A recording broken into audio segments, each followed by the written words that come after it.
ਉਹ ਝਾੜ ਦਿੱਤੀ ਦਾਜ ਦੀ ਬਲੀ, ਨਿੰਦੋ ਫੂਕਤੀ ਮਿੱਟੀ ਦਾ ਤੇਲ ਪਾ ਕੇ। ਉਹ ਹੁੰਦਾ ਜੀ ਮੈਨੂੰ ਉਹ ਏਦਾਂ ਸਮਝਦੇ ਵੀ ਜਿਵੇਂ ਐਡੀ ਕਲਾ ਦਾ ਮਾਲਕ ਸੀਗਾ ਇਹ, ਵੀ ਇਹ ਤੋਂ ਪੈਸਾ ਨਹੀਂ ਕਮਾਇਆ ਗਿਆ, ਵੀ ਯਾਰ ਇਹ ਬੰਦੇ ਨੇ ਐਵੇਂ ਜ਼ਿੰਦਗੀ ਖਰਾਬ ਕਰ ਲਈ, ਵੀ ਬਹੁਤ ਕਲਾ ਇਸ ਬੰਦੇ 'ਚ। ਉਹ ਕਿਹੜੀ ਮਜ਼ਦੂਰੀ ਹੈ ਵੀ ਜਿਹੜੀ ਮੈਂ ਕਰੀ ਨਹੀਂ, ਮੈਂ ਸੱਥ ਦੇ ਵਿੱਚ ਖੜ ਕੇ ਕਰੀ ਹੈ ਜੀ।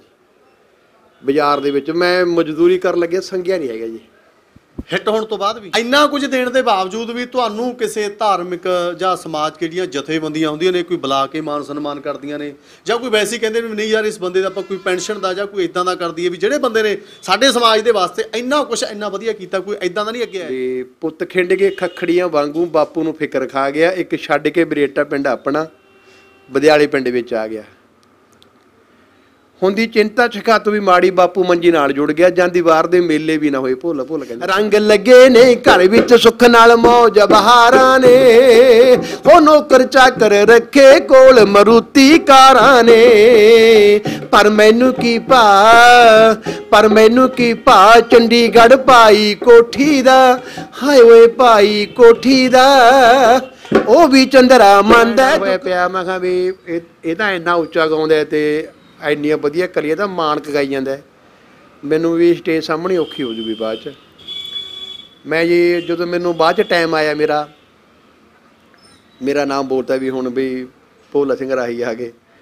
ਮੈਂ ਕਿਹਾ ਵੀ ਇੱਕ ਬਹੁਤ ਸੋਹਣੀਆਂ ਗਾਉਣ ਵਾਲੇ ਮਤਲਬ ਕਿ ਵਿਦਵਾਨ ਹੈ, ਢਾਡੀ ਕਵੀਸ਼ਰ ਵਧੀਆ ਵਧੀਆ ਚੀਜ਼ਾਂ ਗਾਉਣ ਵਾਲੇ ਵੀ ਉਹ ਰੁਲਦੇ ਫਿਰਦੇ ਆ, ਵੀ ਇਕੱਲੀਆਂ ਗਊਆਂ ਨਹੀਂ ਰੁਲਦੀਆਂ।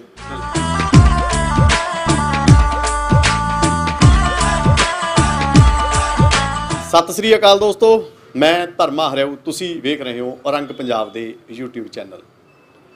ਸੋ ਦੋਸਤੋ, ਇੱਕ ਸਮਾਂ ਸੀ, ਗੱਲ ਕਰੀਏ 88-90 ਦਾ, ਤੇ ਜਦੋਂ ਜਿੱਥੇ ਪਰਿਵਾਰਕ ਗੀਤ ਚੱਲਦੇ, ਗਾਇਕ ਜੁੜੀਆਂ ਗੀਤ ਗਾਉਂਦੀਆਂ, ਉੱਥੇ ਨਾਲ ਹੀ ਸਾਡੇ ਸਮਾਜ ਦੇ ਵਿੱਚ ਚੱਲ ਰਹੀਆਂ, ਜਿਵੇਂ ਉਸ ਟਾਈਮ ਦਾਜ ਦਾ ਇੱਕ ਉਹ ਚੱਲਿਆ ਹੋਇਆ ਸੀਗਾ, ਉਹਨਾਂ ਚੀਜ਼ਾਂ ਨੂੰ ਪੇਸ਼ ਕਰਨ ਵਾਲੇ। ਆਪਾਂ ਗੱਲ ਕਰੀਏ, ਮੈਂ ਤੁਹਾਨੂੰ ਦੱਸ ਦੇਵਾਂ, ਨਿੰਦੋ ਦਾ ਵਿਆਹ, ਨਿੰਦੋ ਦੀ ਮਟੀ, ਤੇ ਇਹਨਾਂ ਤੋਂ ਇਲਾਵਾ ਗਊਆਂ ਦੀ ਪੁਕਾਰ। ਆਪਾਂ ਅਕਸਰ ਹੀ ਜਦੋਂ ਪਿੰਡਾਂ ਦੇ ਵਿੱਚ ਦੇਖਦੇ ਹਾਂ, ਕੋਈ ਵੀ ਗਊਸ਼ਾਲਾ ਵਾਲਾ ਵੀਰ ਕੋਈ ਆਟਾ ਦਾਣਾ ਲੈਣ ਆਉਂਦਾ ਤਾਂ ਉਹਦੇ ਉੱਪਰ ਅਕਸਰ ਹੀ ਕੈਸਟ ਚੱਲਦੀ ਹੁੰਦੀ ਹੈ, ਗਊਆਂ ਦੀ ਪੁਕਾਰ, ਜਾਂ ਫਿਰ ਬੇਬੇ ਦੀ ਪੈਨਸ਼ਨ। ਅਨੇਕਾਂ ਜਿਹੜੀਆਂ ਸਾਡੇ ਪਰਿਵਾਰ ਦੀਆਂ ਕਹਾਣੀਆਂ ਨੇ, ਉਹਨਾਂ ਨੂੰ ਆਪਣੇ ਗੀਤਾਂ ਦੇ ਵਿੱਚ, ਕੈਸਟਾਂ ਦੇ ਵਿੱਚ ਪੇਸ਼ ਕਰਨ ਵਾਲੇ ਭੋਲਾ ਸਿੰਘ ਜੀ ਰਾਹੀ ਅੱਜ ਸਾਡੇ ਨਾਲ ਹੋਣਗੇ। ਆਪਾਂ ਕਰਾਂਗੇ ਉਹਨਾਂ ਦੀ ਜ਼ਿੰਦਗੀ ਦੀਆਂ ਗੱਲਾਂ ਬਾਤਾਂ। ਹਾਂਜੀ ਰਾਹੀ ਸਾਹਿਬ, ਸਭ ਤੋਂ ਪਹਿਲਾਂ ਤਾਂ ਸਾਡੇ ਚੈਨਲ ਦੇ ਵੱਲੋਂ ਤੁਹਾਡਾ ਬਹੁਤ ਬਹੁਤ ਸਵਾਗਤ ਹੈ ਜੀ। ਸਤਿ ਸ਼੍ਰੀ ਅਕਾਲ ਜੀ, ਗੁਰ ਭਲਾ ਕਰੇ ਮਹਾਰਾਜ ਸੱਚੇ ਪਾਤਸ਼ਾਹ ਜੀ। ਆਇਆਂ ਨੂੰ ਸਾਡੇ ਘਰ ਦੇ ਵਿੱਚ ਪਰਿਵਾਰ 'ਚ ਬਹੁਤ ਬਹੁਤ ਚੜ੍ਹਦੀ ਕਲਾ ਜੀ। ਰਾਹੀ ਸਾਹਿਬ, ਅੱਜ ਬੜੀ ਖੁਸ਼ੀ ਹੋਈ ਹੈ, ਕਾਫੀ ਸਮੇਂ ਦੀ ਸਾਡੀ ਕੋਸ਼ਿਸ਼ ਸੀ ਕਿ ਤੁਹਾਨੂੰ ਵੀ ਅਸੀਂ ਲੋਕਾਂ ਦੇ ਵਿੱਚ ਲੈ ਕੇ ਆਈਏ, ਕਿਉਂਕਿ ਤੁਸੀਂ ਇੱਕ ਉਹ ਮੁਕਾਮ ਹਾਸਲ ਕੀਤਾ ਹੋਇਆ ਕਿ ਜਿਹੜੇ ਅੱਜ ਵੀ ਜਿਨ੍ਹਾਂ ਨੇ ਸੁਣਿਆ ਉਹ ਅਕਸਰ ਤੁਹਾਨੂੰ ਹੁਣ ਵੀ ਸੁਣਦੇ ਆ, ਜਿਹਨੇ ਪਹਿਲਾਂ ਤੋਂ ਤੁਹਾਡੇ ਨਾਲ ਜੁੜੇ ਹੋਏ ਅੱਜ ਮਿਸ ਕਰਦੇ ਨੇ ਜਦੋਂ ਤੁਹਾਡੀ ਕੈਸਟ ਜਾਂ ਕੋਈ ਗੀਤ ਨਹੀਂ ਸੁਣਦੇ। ਸੋ ਤੁਹਾਡੀ ਜਿਹੜੀ ਪਹਿਲੀ ਟੇਪ ਆਈ ਸੀ, ਮੇਰਾ ਖਿਆਲ ਵੀ ਸ਼ਾਇਦ 90-91 ਦੀ ਗੱਲ ਹੋਣੀ, ਨਿੰਦੋ ਦਾ ਵਿਆਹ, ਤੇ ਉਹ ਕਰਨ ਦਾ ਸਬੱਬ ਕਿਸ ਤਰ੍ਹਾਂ ਬਣਿਆ ਸੀ? ਉਸ ਤੋਂ ਪਹਿਲਾਂ ਤੁਹਾਡਾ ਕੀ ਪਲਾਨ ਸੀ ਇਹਦੇ ਪ੍ਰਤੀ? ਦੇਖੋ ਜੀ, ਗਾਇਕੀ ਤਾਂ ਮੇਰੀ ਬਚਪਨ ਦੀ ਹੈ। ਹਾਂਜੀ, ਵੀ ਮੈਂ ਨਿੰਦੋ ਤੋਂ ਪਹਿਲਾਂ ਵੀ ਗਾ ਰਿਹਾ ਸੀਗਾ, ਜਾਣੀ ਕਿ ਉਦੋਂ ਕੁਛ ਰਿਕਾਰਡ ਹੋਏ ਗੀਤ ਗਾਇਆ ਕਰਦੇ, ਜਾਣੀ ਕਿ ਪਹਿਲਾਂ ਤਾਂ ਇਹ ਨਹੀਂ ਪਤਾ ਸੀਗਾ ਵੀ ਕਿਹੜਾ ਕਲਾਕਾਰ ਗਾਈ ਜਾਂਦਾ, ਕਿਉਂਕਿ ਸੁਣੀ ਕਰਦੇ ਵੀ ਬਾਬੂ ਸਿੰਘ ਮਾਨ ਮਰਾੜਾਂ ਵਾਲਾ। ਬਾਅਦ 'ਚ ਪਤਾ ਲੱਗੇ ਵੀ ਕਿਹੜੇ ਸਦੀਕ ਸਾਹਿਬ ਨੇ, ਕਿਵੇਂ ਨੇ, ਕਿਉਂਕਿ ਮੰਜੇ ਤੇ ਟੰਗ ਕੇ ਵਜਾਇਆ ਕਰਦੇ, ਉਦੋਂ ਸਪੀਕਰ ਚੱਲਿਆ ਕਰਦੇ। ਹਾਂਜੀ, ਤੇ ਕੋਈ ਪਤਾ ਨਹੀਂ ਸੀਗਾ। ਮੈਨੂੰ ਕਾਫੀ ਸਾਲਾਂ ਬਾਅਦ ਪਤਾ ਲੱਗਿਆ ਵੀ ਇਹ ਸਦੀਕ ਸਾਹਿਬ ਗਾਉਂਦੇ ਨੇਗੇ। ਉਹ ਗੀਤ ਸਾਰੇ ਯਾਦ ਸੀਗੇ, ਗੀਤ ਗਾਉਂਦੇ ਹੁੰਦੇ ਸੀਗੇ। ਬਾਕੀ ਵੀ ਮੇਰਾ ਫਿਰ ਗਾਉਂਦੇ ਦਾ ਸਫ਼ਰ ਬਣਿਆ ਐਦਾਂ, ਜਾਣੀ ਕਿ ਮੇਰੀ ਜ਼ਿੰਦਗੀ 'ਚ ਇੱਕ ਮੋੜ ਆਇਆ ਵੀ ਮੈਂ ਇੱਕ ਇਹੋ ਜਿਹੀ ਕਹਾਣੀ, ਇਹੋ ਜਿਹੀ ਜ਼ਿੰਦਗੀ ਪੇਸ਼ ਕਰਾਂ ਵੀ ਜਿਹੜਾ ਵੀ ਲੋਕਾਂ ਨਾਲੋਂ ਅਲੱਗ ਹੋਵੇ ਜੀ, ਵੱਖਰੀ ਹੋਵੇ। ਕੁਝ ਮੈਨੂੰ ਡਰਾਮੇ ਵੇਖਣ ਦਾ ਬਹੁਤ ਸ਼ੌਂਕ ਸੀਗਾ, ਉਦੋਂ ਡਰਾਮੇ ਹੋਇਆ ਕਰਦੇ ਵੱਧ। ਹੁਣ ਤਾਂ ਜਦੋਂ TV ਚੱਲ ਗਿਆ ਜੀ, ਉਦੋਂ ਬਾਅਦ ਡਰਾਮੇ ਖਤਮ ਹੋ ਗਏ। ਅਸੀਂ ਬਹੁਤ ਡਰਾਮੇ ਦੇਖਿਆ ਜੀ, ਜਾਣੀ ਡਰਾਮੇ ਵੇਖਿਆ, ਡਰਾਮਾ ਦੇ ਵਿੱਚ ਬੜਾ ਚਾਅ ਹੁੰਦਾ ਦੇਖਣ ਦਾ। ਉਦੋਂ ਫਿਰ ਜਾਣੀ ਕਿ ਦਾਜ ਦਹੇਜ ਦੀਆਂ ਚੀਜ਼ਾਂ ਦਿਖਾਈਆਂ ਜਾਂਦੀਆਂ। ਹਾਂਜੀ, ਬਹੁਤ ਕੁਛ। ਫਿਰ ਮੇਰੇ ਮਨ ਦੇ ਵਿੱਚ ਵੀ ਇੱਦਾਂ ਹੋ ਗਿਆ ਵੀ ਮੈਂ ਕੋਈ ਇਹ ਚੀਜ਼ ਲਿਖਾਂ ਤੇ ਵੀ ਮੈਂ ਕੋਈ ਸੱਚੀ ਚੀਜ਼ ਪੇਸ਼ ਕਰਾਂ ਜਿਹੜਾ ਕਿ ਵੀ ਸਮਾਜ ਨੂੰ ਕੋਈ ਵਧੀਆ ਸੇਧ ਮਿਲੇ। ਹਾਂ ਜੀ, ਇੱਥੋਂ ਮੈਂ ਸ਼ੁਰੂ ਕਰੀ ਸੀ ਇਹ ਜ਼ਿੰਦਗੀ। ਬਾਕੀ ਜੋ ਕੁਛ ਮੈਂ ਅੱਜ ਤੱਕ ਮੈਂ ਗਾਇਆ ਜੀ, ਉਹ ਮਤਲਬ ਕਿ ਵੀ ਮੈਂ ਅੱਖੀਂ ਵੇਖ ਕੇ ਹਾਲ ਹੀ ਗਾਇਆ ਜੀ, ਸੱਚ ਹੀ ਗਾਏਗਾ। ਵੀ ਕੋਈ ਇਹੋ ਜਿਹੀ ਗੱਲ ਨਹੀਂ ਵੀ ਕੋਈ ਸੁਣੀ ਸੁਣਾਈ ਗੱਲ ਜੀ ਗਾਈ ਹੋਵੇ, ਜਾਣੀ ਕੁੱਲ ਮਿਲਾ ਕੇ ਐਂ ਦੇਖ ਕੇ ਕਹਿੰਦਾ ਵੀ ਇਹ ਸੱਚ ਹੈ, ਉਹਨੂੰ ਗਾਇਆ ਚੀਜ਼ ਨੂੰ ਦੇਖ ਕੇ। ਮਨ ਸਾਡੇ ਸਮਾਜ ਦੇ ਵਿੱਚ, ਪਰਿਵਾਰਾਂ ਦੇ ਵਿੱਚ ਜਿਹੜੀਆਂ ਵਿਚਰਨ ਵਾਲੀਆਂ ਘਟਨਾਵਾਂ ਸੀ, ਤੁਸੀਂ ਉਹਨਾਂ ਨੂੰ ਆਪਣੀਆਂ ਗੀਤਾਂ ਦੇ ਵਿੱਚ ਪੇਸ਼ ਕੀਤਾ ਜੀ। ਉਹਨਾਂ ਨੂੰ ਪੇਸ਼ ਕੀਤਾ ਜੀ। ਹਾਂ, ਬਾਕੀ ਮੇਰਾ ਇੱਕ ਐਂ ਰਿਹਾ ਜੀ, ਮੈਂ ਕਹਿੰਦਾ ਬਾਹਲਾ ਵੀ ਪੈਸੇ ਵਾਸਤੇ ਨਹੀਂ ਗਾਇਆ। ਕੋਈ ਲੋਕ ਅੱਜ ਦੇ ਜਿਹੜਾ ਯੁੱਗ ਹੈ, ਜਾਣੀ ਕਿ ਚਲੋ ਪੈਸੇ ਬਿਨਾਂ ਸਰਦਾ ਤਾਂ ਨਹੀਂ ਹੈ, ਵੈਸੇ ਮੈਂ ਪੈਸੇ ਬਿਨਾਂ ਬਿਲਕੁਲ ਹੀ ਨਹੀਂ ਗਾਇਆ। ਮੇਰੇ ਅੰਦਰ ਹੀ ਸ਼ੌਂਕ ਸੀ ਗਾਉਣ ਦਾ, ਜਾਣੀ ਕਿ ਮੈਨੂੰ ਇਹ ਹੁੰਦਾ ਵੀ ਯਾਰ ਮੈਂ ਗਾਉਂਦਾ ਹੋਵਾਂ, ਜਾਣੀ ਕਿ ਪਬਲਿਕ ਸੁਣਦੇ ਵੀ, ਲੋਕ ਮੈਨੂੰ ਜਾਣਦੇ ਹੋਣ ਵੀ ਇਹ ਭੋਲਾ ਰਾਹੀ ਹੈ। ਵੈਸੇ ਮੇਰੇ ਮਨ 'ਚ ਇਹ ਸ਼ੌਂਕ ਸੀਗਾ, ਉਹ ਮਾਲਕ ਨੇ ਮੇਰਾ ਪੂਰਾ ਕੀਤਾ ਜੀ। ਤੇ ਇਹ ਤਾਂ ਪਹਿਚਾਣ ਤੁਹਾਡੀ ਜਿਹੜੀ ਪਹਿਲੀ ਆਈ ਸੀ ਕਹਾਣੀ ਸੀ ਜਿਹੜੀ ਪੂਰੀ ਨਿੰਦੋ ਦਾ ਵਿਆਹ, ਉਸ ਨੇ ਤੁਹਾਨੂੰ ਪੂਰਾ ਉਹ ਕਰਤਾ ਸੀ ਜੀ। ਹਾਂ ਜੀ, ਹਾਂ, ਨਿੰਦੋ ਦੇ ਵਿਆਹ ਦੇ ਵਿੱਚ ਮੈਨੂੰ ਜਾਣੀ ਕਿ ਸਾਰੇ ਲੋਕੀ ਜਾਣ ਗਏ ਸੀਗੇ ਜੀ ਨਿੰਦੋ ਦੇ ਵਿਆਹ ਦੇ ਵਿੱਚ। ਬਾਕੀ ਮੈਨੂੰ ਜਾਣੀ ਕਿ ਨਿੰਦੋ ਵਾਲਾ ਭੋਲਾ ਕਹਿਣ ਲੱਗੇ ਸੀਗੇ ਵੀ ਨਿੰਦੋ ਵਾਲਾ ਭੋਲਾ ਆਇਆ, ਹੁਣ ਮੈਨੂੰ ਗਊ ਵਾਲਾ ਭੋਲਾ ਕਹਿੰਦੇ ਨੇ ਜੀ। ਹਾਂਜੀ, ਬਦਲ ਗਿਆ। ਪਹਿਲਾਂ ਤਾਂ ਕੋਈ ਐਂ ਕਹਿੰਦੇ ਉਹ ਆ ਕਰ ਜਿਹੜੇ ਨਿੰਦੋ ਕੱਢੀ ਹੈ, ਜਿਹੜਾ ਤੁਹਾਡੀ ਬੋਲੀ ਇਹੀ ਜੀ ਬਰੇਟੇ ਵਾਲਿਆਂ ਦੀ, ਉਹਦੇ ਬੋਲੇ। ਹੁਣ ਕਈ ਵਾਰੀ ਕਹਿੰਦੇ ਨੇ ਭਾਈ ਆ ਤੋਂ ਬੈੜੀਆਂ ਵਾਲਾ, ਜਾਣੀ ਕਿ ਬੋਲੀ ਸਾਡੀ ਇਹੀ ਹੈ, ਪੇਂਡੂ ਬੋਲੀ ਹੈ ਨਾ। ਹੁਣ ਤਾਂ ਘਰ ਫਰਕ ਪੈ ਗਿਆ। ਬਾਕੀ ਸਾਡੇ ਕਹਿੰਦੇ ਜੀ ਇੱਥੇ ਮੇਰੇ ਇੱਕ ਗੱਲ ਯਾਦ ਹੈ ਵੀ ਸਾਡੇ ਇੱਥੇ ਜਦੋਂ ਕੋਈ ਰਿਸ਼ਤੇਦਾਰ ਆਉਂਦੇ ਮਿਲਣੇ ਜੁਲਣਾ, ਤਾਂ ਉਹ ਐਂ ਕਹਿੰਦੇ ਵੀ ਮਾਮਾ ਜੀ ਜਾਂ ਕਿਸੇ ਨੂੰ ਵੀ ਫੁੱਫੜ ਜੀ ਜਿਹੇ ਜਿਹੀ ਕੋਈ ਰਿਸ਼ਤੇਦਾਰੀ ਹੁੰਦੀ ਵੀ ਸਾਨੂੰ ਦਾ ਭੋਲਾ ਰਾਹੀ ਦਿਖਾ ਕੇ ਲਿਆਓ। ਮੈਨੂੰ ਸਪੈਸ਼ਲ ਦਿਖਾਉਣ ਵਾਸਤੇ ਘਰੇ ਆਉਂਦੇ। ਸਾਡੇ ਜੀ ਇੱਥੇ ਵਿਆਹ ਸੀਗਾ, ਨਾਨਕਾ ਮੇਲ ਆਇਆ। ਉਹ ਜਦੋਂ ਗੱਲ ਚੱਲਿਆ ਕਰਨ ਪਿੰਡ ਦੇ ਵਿੱਚ ਵੀ ਤੇਰੇ ਨਾਨਕੇ ਕਿੱਥੇ ਆ, ਉਹ ਕਹਿੰਦੇ ਬਰੇਟੇ। ਉਹ ਫਿਰ ਪੁੱਛਿਆ ਕਰਨ ਵੀ ਭੋਲਾ ਰਾਹੀ ਦੇਖਿਆ? ਉਹ ਕਹਿੰਦੇ ਭੋਲਾ ਰਾਹੀ ਅਸੀਂ ਦੇਖਿਆ ਨਹੀਂ। ਉਹ ਕਹਿੰਦੇ ਤੇਰੇ ਬਰੇਟੇ ਕੀ ਨਾਨਕੇ ਦਾ ਭੋਲਾ ਰਾਹੀ ਨਹੀਂ ਦੇਖਿਆ। ਫਿਰ ਉਹਦੇ ਵਿਆਹ ਆਏ, ਉਹਨਾਂ ਨੇ ਕਿਹਾ ਉਹਦੇ ਮਾਮਾ ਜੀ ਨੂੰ ਵੀ ਮਾਮਾ ਜੀ ਅਸੀਂ ਤਾਂ ਵੀ ਭੋਲਾ ਰਾਹੀ ਦੇਖਣਾ। ਉਹ ਕਹਿੰਦੇ ਕੋਈ ਨਾ, ਭੋਲਾ ਰਾਹੀ ਵੀ ਭਾਜੇ ਗਿੱਡਾ ਦੇ ਕੇ ਇੱਧਰੋਂ ਕਿਤੇ ਨਾ ਕਿਤੇ ਆਪੀ। ਜਾਣੀ ਕਿ ਮੇਰਾ ਐਂ ਜੀ, ਮੈਂ ਘਰੇ ਘਾਟੇ ਬਹਿਣਾ, ਜਾਣੀ ਮੇਰਾ ਰਾਹੀ ਮਲ ਇਹ ਵੀ ਮੈਂ ਸਾਰਾ ਦਿਨ ਰਾਜੇ ਤੁਰੇ ਫਿਰਦਾ ਰਹਿਣਾ। ਪਤਾ ਨਹੀਂ ਕੁਦਰਤ ਕੰਨਿਓ ਆਏ ਜਿਹੜੀ ਕੰਮ ਕੁੰਮ ਕਰਦੇ, ਵੈਸੇ ਆਈ ਹੈ। ਅਤੇ ਜੀ ਜਦੋਂ ਕੋਈ ਮੇਲਾ ਗੇਲਾ ਨਾ ਹੋਇਆ, ਫਿਰ ਉਹ 3 ਦਿਨ ਰਹੀ ਹੈ ਇੱਥੇ, ਮੈਂ ਉਹਨੂੰ ਮਿਲਿਆ ਨਾ। ਆਪਣਾ ਇੱਥੇ ਕ੍ਰਿਸ਼ਨਾ ਮੰਦਿਰ ਕੋਲੇ ਬੱਸਾਂ ਆਇਆ ਕਰਦੀਆਂ ਉਦੋਂ। ਉਹ ਫਿਰ ਜਦੋਂ ਉਹਨਾਂ ਨੂੰ ਚੜ੍ਹਾਉਣ ਵਾਸਤੇ ਆਏ, ਉਰੇ ਖੜਿਆ, ਮੈਂ ਕੁਦਰਤੀ ਸਾਈਕਲ 'ਤੇ ਜਾਂਦਾ ਸੀਗਾ, ਚੜ੍ਹਿਆ। ਉਹ ਕਹਿੰਦਾ, ਉਹਦਾ ਮਾਮਾ ਕਹਿੰਦਾ ਦਾ ਦੇਖੋ ਰਹਿ ਗਿਆ ਤਾਂ ਮੈਂ ਕਹਿੰਦੇ ਭੋਲਾ ਰਾਹੀ ਦੇਖਣਾ, ਭੋਲਾ ਰਾਹੀ ਦੇਖਣਾ, ਉਹ ਜਾਏਗਾ ਦੇਖ ਲਿਓ। ਮੇਰੇ ਕੋਲ ਦੀ ਕਹਿੰਦਾ ਜੀ ਮਰੂਤੀ ਗੱਡੀ ਲੰਘੀ, ਉਹਦੇ ਵਿੱਚ ਲਾਲਾ ਬੈਠਿਆ, ਉਹਦੇ ਸਿਰ 'ਤੇ ਬਾਲ ਜੇ ਨਾ ਗੰਜਾ ਜਾ। ਉਹ ਕਹੀਆਂ ਭੋਲੇ ਰਾਹੀ ਕਦੋਂ ਸਿਰ ਪਾ ਬਾਲ ਹੀ ਨਹੀਂ ਹੈਗੇ, ਤਾਂ ਬੜਾ ਜਮੀ ਗੰਜਾ ਰਿਹਾ ਉਹ ਹੋਇਆ। ਉਹ ਗੱਡੀ 'ਚ ਦੇਖੀ ਜਾਣਾ। ਹਾਂ, ਉਹ ਕਹੇ ਮਾਮਾ ਜਮੀ ਗੰਜਾ ਹੈਗਾ, ਉਸ ਤੋਂ ਬਾਲੇ ਨਹੀਂ ਕਹ ਗੰਜਾ ਗੰਜਰ ਕੇ ਇਕੱਠੇ ਕਹ ਤਵੇਂ ਕਿੱਧਰ ਦੇਖਿਆ? ਕਹ ਉਹ ਦੇਖ ਗੱਡੀ ਵਿੱਚ ਕਹੇ ਉਦੋਂ ਸਾਈਕਲ ਵੱਲ ਲੰਘ ਗਿਆ ਹੈ। ਉਹਨਾਂ ਨੂੰ ਐਂ ਸੀਗਾ ਵੀ ਯਾਰ ਭੋਲਾ ਰਾਹੀ ਆਖਰ ਨੂੰ ਗੱਡੀ 'ਚ ਹੋਊਗਾ, ਕਿਉਂਕਿ ਪੂਰੀ ਪ੍ਰਸਿੱਧੀ ਦਿੱਤੀ ਹੈ ਨਾ ਤੁਹਾਨੂੰ ਨਿੰਦੋ ਦੇ ਵਿਆਹ ਨਹੀਂ ਵੀ ਗੱਡੀ 'ਚ ਹੋਊਗਾ। ਹਾਂਜੀ, ਤੇ ਫਿਰ ਹੁਣ ਨਿੰਦੋ ਦੇ ਵਿਆਹ ਦੇ ਵਿੱਚੋਂ ਇੱਕ ਗੀਤ ਲਾਜ਼ਮੀ ਹੋ ਜਾਏਗੀ, ਚਾਹੇ 27 ਅੰਤਰੇ ਹੋ ਜਾਣ ਜੀ। ਅੱਛਾ ਜੀ। ਹਾਂਜੀ ਹਾਂਜੀ।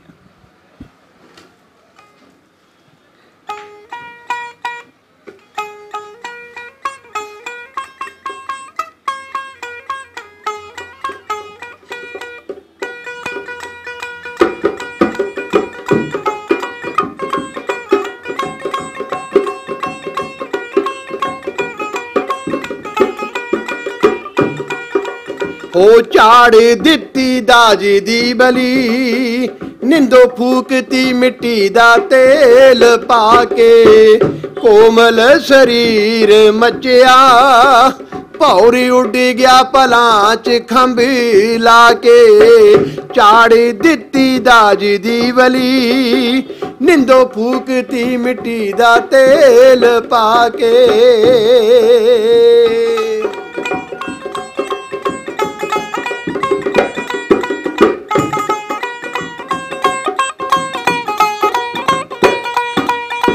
ਕੰਧਾਂ ਨਾਲ ਮਾਰੇ ਟੱਕਰਾਂ, ਤਾਹਾਂ ਮਾਰੇ ਕਰਮਾਂ ਨੂੰ ਰੋਵੇ।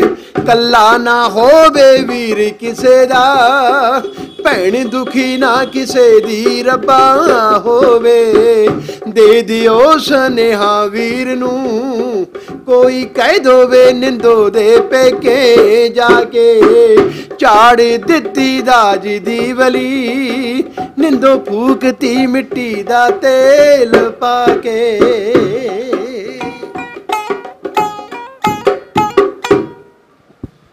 ਤੁਸੀਂ ਉਸੇ ਸਮੇਂ 'ਚ ਲੈ ਗਏ ਜਦੋਂ ਮਿੰਨੀਆਂ ਬੱਸਾਂ, ਵੱਡੀਆਂ ਬੱਸਾਂ ਹਰ ਥਾਂ ਤੇ ਚੱਲਦਾ, ਤੇ ਬੱਸ 'ਚ ਬੈਠ ਕੇ ਲੋਕ ਬੜੇ ਪਿਆਰ ਦੇ ਨਾਲ ਸੁਣਦੇ ਸੀ ਇਹਨਾਂ ਗੱਲਾਂ ਨੂੰ। ਤੇ ਇਹ ਜਿਹੜੀ ਕਹਾਣੀਆਂ, ਜਿਵੇਂ ਆਪਾਂ ਪਹਿਲਾਂ ਵੀ ਗੱਲ ਕੀਤੀ ਸੀ, ਕਿੱਥੋਂ ਨਿਕਲੀ ਸੀ, ਕਿਵੇਂ ਤੁਹਾਡੇ ਮਾਈਂਡ ਦੇ ਵਿੱਚ ਆਈ ਸੀ? ਦੇਖੋ ਜੀ, ਆਏ ਆ ਉਸ ਟਾਈਮ ਦੇ ਨਾ ਸਮਾਂ ਇਹੋ ਜਿਹਾ ਬਣਿਆ ਸੀਗਾ। ਇੱਕ ਲਹਿਰ ਆਈ ਸੀਗੀ ਵੀ ਉਦੋਂ ਜਣੀ ਦਾਜ ਪਿੱਛੇ ਬਹੁਤ ਲੜਕੀਆਂ ਘਰਾਂ 'ਚ ਬੈਠੀਆਂ ਸੀਗੀਆਂ, ਬਹੁਤ ਲੜਕੀਆਂ। ਜਾਣੀ ਕਿ ਉਦੋਂ ਦਾਜ ਦਹੇਜ ਦਾ ਬਹੁਤ ਜ਼ਿਆਦਾ ਚੱਲਿਆ ਹੋਇਆ ਸੀਗਾ ਉਸ ਟਾਈਮ ਦੇ ਉੱਤੇ। ਜਿਵੇਂ ਮੇਰਾ ਇਹਦੇ ਵਿੱਚ ਗੀਤ ਵੀ ਸੀਗਾ, ਦਾਜ ਵਿੱਚ ਨਾ ਮਰੂਤੀ ਲਿਆਈ ਕਰ ਸੱਤ ਸਕਦੀ, ਹਾਂਜੀ, ਸਾਡੇ ਮਨ ਦਾ ਕੋਈ ਕੀਤਾ ਨਾ ਵਿਹਾਰ ਸੱਤ ਸਕਦੀ। ਜਾਣੀ ਕਿ ਹੁਣ ਤਾਂ ਸਮਾਂ ਬਦਲ ਗਏ। ਵੈਸੇ ਮੈਂ ਉਹ ਸਮੇਂ ਦੀ ਤੇ ਸਮੇਂ ਦੀ ਗੱਲ ਹੈ, ਵਿਚਕਾਰ ਗੱਲ ਆ ਗਈ ਵੀ ਉਦੋਂ ਸੱਸ ਦਾਜ ਦਹੇਜ ਵੱਧ ਮੰਗਿਆ ਕਰਦੀਆਂ ਸੀ, ਹੁਣ ਨਹੀਂ ਮੰਗਦੀਆਂ। ਹੁਣ ਤਾਂ ਸੱਸਾਂ ਨੇ ਦੇਖ ਲਿਆ, ਹੁਣ ਤਾਂ ਜਦੋਂ ਕੋਈ ਰਿਸ਼ਤਾ ਕਰਨਾ ਆਉਂਦਾ ਵੀ ਦੱਸ ਭਾਈ ਕੀ ਮੰਗ ਹੈ ਤੇਰੀ, ਹੁਣ ਤਾਂ ਸੱਸਾਂ ਐਂ ਕਹਿੰਦੀ ਹੈ ਵੀ ਭਾਈ ਬਥੇਰਾ ਕੁਝ ਪਿਆ ਘਰੇ, ਦੋ ਦੋ ਮੋਟਰਸਾਈਕਲ ਖੜੇ ਨੇ ਗੀਆਂ, ਹਰੇਕ ਕੋਲੇ ਮੋਬਾਈਲ ਹੈ, ਹਰੇਕ ਕੋਲੇ ਆ ਘਰ ਦੇ ਵਿੱਚ ਟੀਵੀ ਲੱਗੇ ਹੋਏ ਨੇ, ਗੱਡੀਆਂ ਖੜੀਆਂ ਨੇ ਗੀਆਂ। ਹੁਣ ਤਾਂ ਐਂ ਸੋਚਦਾ ਵੀ ਭਾਈ ਕੋਈ ਕੁੜੀ ਲੈ ਕੇ ਬੰਦ ਘਰੇ ਆ ਜੇ ਕੋਈ ਖੱਬਲ ਸ਼ੀਰੀ ਜੀ ਆ ਗਈ ਐਵੇਂ ਜ਼ਿੰਦਗੀ ਖਰਾਬ ਕਰੂਗੀ। ਬਿਲਕੁਲ ਜੀ, ਬਿਲਕੁਲ ਬਿਲਕੁਲ। ਹੁਣ ਕੁੜੀ ਦੀ ਡਿਮਾਂਡ ਹੈ ਵਧੀਆ, ਹੁਣ ਐਂ ਕਹਿੰਦੇ ਵੀ ਕੁੜੀ ਵਧੀਆ ਆ ਜੇ। ਬਿਲਕੁਲ ਜੀ। ਉਹਨਾਂ ਸਮਿਆਂ ਦੇ ਵਿੱਚ ਮਰੂਤੀ ਆਈ ਸੀ, ਤੇ ਮਰੂਤੀ ਨੂੰ ਕਹਿੰਦੇ ਵੀ ਡੱਡੂਕਾਰ ਹੁੰਦੇ ਸੀ ਜੀ। ਹਾਂ, ਉਦੋਂ ਤਾਂ ਫਿਰ ਆਏ ਸੀਗੇ ਨਾ, ਉਦੋਂ ਆਹ ਟੈਲੀਵਿਜ਼ਨ ਵੀ ਨਵੇਂ ਨਵੇਂ ਆਏ ਸੀਗੇ। ਸਦੀਕ ਸਾਹਿਬ ਨੇ ਵੀ ਗੀਤ ਗਾਇਆ ਸੀ, ਮੈਨੂੰ ਟੈਲੀਵਿਜ਼ਨ ਲੈ ਦੇਵੇ ਤਸਵੀਰਾਂ ਬੋਲਦੀ। ਹਾਂਜੀ ਹਾਂਜੀ। ਕਿਉਂਕਿ ਉਦੋਂ ਇਹੋ ਜਿਹਾ ਜਿਹੜੀ ਕਿ ਮਾਹੌਲ ਬਣ ਗਿਆ, ਜਦੋਂ ਲੋਕਾਂ ਨੇ ਦੇਖ ਲਿਆ ਦਾਜ ਦਹੇਜ ਦੀ, ਉਦੋਂ ਚੱਲੀਆਂ ਬਹੁਤ ਕੁੜੀਆਂ। ਫਿਰ ਇੱਕ ਉਦੋਂ ਲਹਿਰ ਚੱਲੀ ਸੀ ਖਾੜਕੂ ਲਹਿਰ, ਉਸ ਟਾਈਮ ਦੇ ਉੱਤੇ। ਉਦੋਂ ਵੀ ਉਹਨਾਂ ਨੇ ਵੀ ਮਤਲਬ ਕਿ ਵੀ ਬਹੁਤ ਕੁੜੀਆਂ ਮਤਲਬ ਕਿ ਵਸਾਈਆਂ ਜੀ ਘਰਾਂ ਦੇ ਵਿੱਚ, ਬਹੁਤ ਬਹੁਤ ਜ਼ਿਆਦਾ ਇਹ ਚੱਲਿਆ ਹੋਇਆ ਸੀਗਾ। ਫਿਰ ਮੈਨੂੰ ਇੱਕ ਆਈਡੀਆ ਮਿਲਿਆ, ਫਿਰ ਮੈਂ ਦੇਖਿਆ ਜਾਣੀ ਕਿ ਕਾਫੀ ਕੁੜੀਆਂ ਉਦੋਂ ਸਾੜੀਆਂ, ਕੁਛ ਤਾਂ ਕੁੜੀਆਂ ਘਰਾਂ 'ਚ ਛੱਡਦੀਆਂ ਸੀਗੀਆਂ ਦਾਜ ਦਹੇਜ ਪਿੱਛੇ। ਬਹੁਤ ਕੁੜੀਆਂ ਘਰਾਂ 'ਚ ਬੈਠੀਆਂ ਜੀਆਂ, ਬਹੁਤ ਕੁੜੀਆਂ ਉਦੋਂ ਸਾੜੀਆਂ ਗਈਆਂ ਸੀ। ਮਤਲਬ ਉਹਨਾਂ ਨੂੰ ਦੇਖ ਕੇ ਤੁਸੀਂ ਇਹ ਕਹਾਣੀ ਜਿਹੜੀ ਸੀ ਉਹ ਲਿਖੀ ਜੀ। ਤੇ ਫਿਰ ਹੁਣ ਜਿਹੜੀ ਆਪਾਂ ਗੱਲ ਕੀਤੀ ਸੀ ਦਾਜ ਵਿੱਚ ਨਾ ਮਰੂਤੀ ਲਈ ਕਾਰ, ਤੇ ਇਹਦੇ ਵੀ ਕੁਝ ਬੋਲ ਹੋ ਜਾਣ, ਕਿਉਂਕਿ ਅਸੀਂ ਛੋਟੇ ਛੋਟੇ ਸੀ ਜਦੋਂ ਇਹਨਾਂ ਨੂੰ ਸੁਣਦੇ ਸੀ, ਤੇ ਅੱਜ ਵੀ ਸਾਨੂੰ ਮਤਲਬ ਕਿ ਉਹ ਗੱਲਾਂ ਯਾਦ ਨੇ। ਇਹਦੇ ਜਿਹੜੇ ਨੇ ਨਾ ਸਥਾਈ ਅੰਤਰਾ ਜ਼ਰੂਰ ਹੋਏ।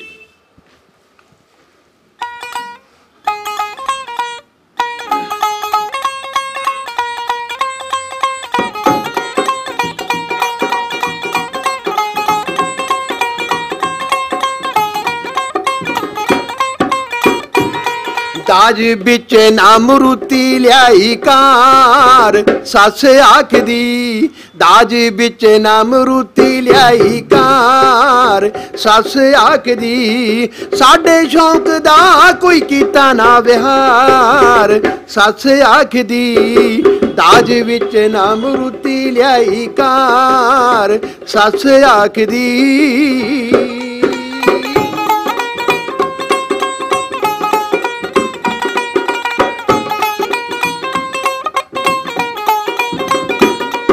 ਕਹਿੰਦਾ ਹੁੰਦਾ ਸੀ ਵਿਚੋਲਾ ਦਾਜ ਦੇਣਗੇ ਉਹ ਪੂਰਾ, ਸਾਡੇ ਮਨ ਦਾ ਨੀ ਸ਼ੌਂਕ ਵਿੱਚ ਹੀ ਰਹਿ ਗਿਆ ਅਧੂਰਾ, ਸਾਡੇ ਮਨ ਦਾ ਨੀ ਸ਼ੌਂਕ ਵਿੱਚ ਹੀ ਰਹਿ ਗਿਆ ਅਧੂਰਾ, ਸਾਡੇ ਮਨ ਵਿੱਚ ਬੜਾ ਸੀ ਵਿਚਾਰ, ਸੱਸ ਆਖਦੀ ਦਾਜ ਵਿੱਚ ਨਾ ਮਰੂਤੀ ਲਿਆਈ ਕਾਰ, ਸੱਸ ਆਖਦੀ ਨੀ ਸਾਡੇ ਸ਼ੌਂਕ ਦਾ ਕੋਈ ਕੀਤਾ ਨਾ ਵਿਹਾਰ, ਸੱਸ ਆਖਦੀ।